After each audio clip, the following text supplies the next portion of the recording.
പറമ്പത്തെ നാളേരെ ഇട്ടിക്കണേ. അപ്പൊ പൊട്ടിട്ടോ? പൊട്ടിയിട്ട് ഞാൻ സഫീറിന്റെ അടുത്ത് പറഞ്ഞേക്കണേ.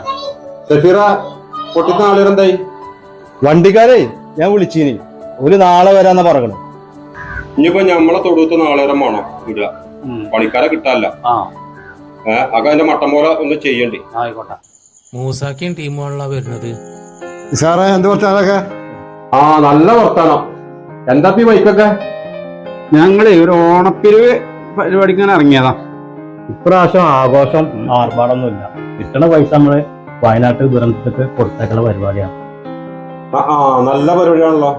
അതിനെ വേണ്ടി നാസറ ഇവർക്ക് എന്താ വേണ്ടി വെച്ചാ കൊടുത്ത.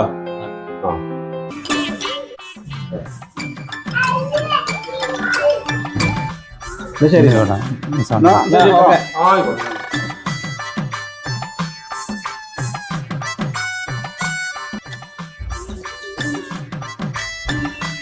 അവിടെ ഒരു യാചകം വന്നിട്ടുണ്ട്. വരാൻ പറയും. എന്താ മേടിച്ച കൊടുക്കേ? ഞാൻ വിളിക്കാം.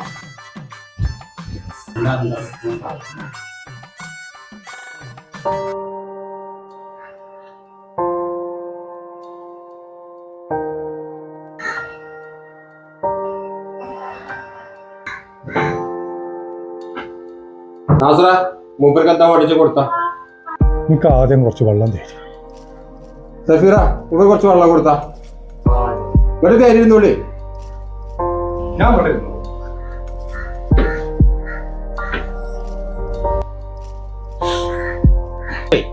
പണിക്കാര് കയറാനായിക്കണേ, ഞാൻ അവരെ പിടിച്ചിട്ട് വരാം. ആയിക്കോട്ടെ.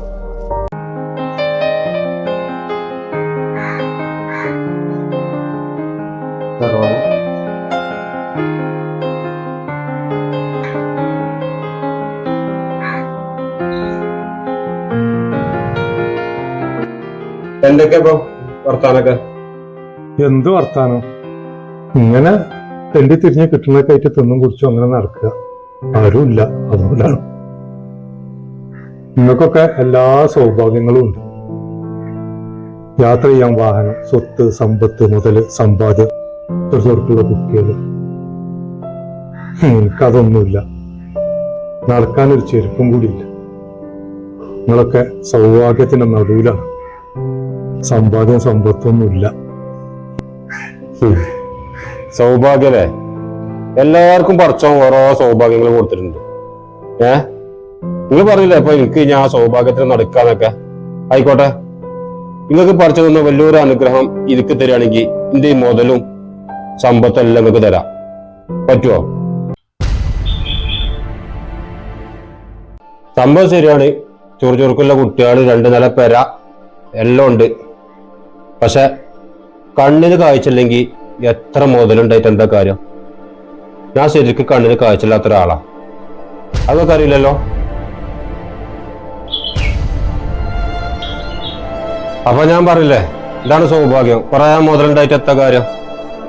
എനിക്ക് കിട്ടിയ ഈ സൗഭാഗ്യമൊക്കെ ഞങ്ങൾക്ക് തരാം. നിങ്ങൾക്ക് പഠിച്ചതൊന്ന് അനുഗ്രഹിച്ച് തരാൻ പറ്റുമോ? പറയും.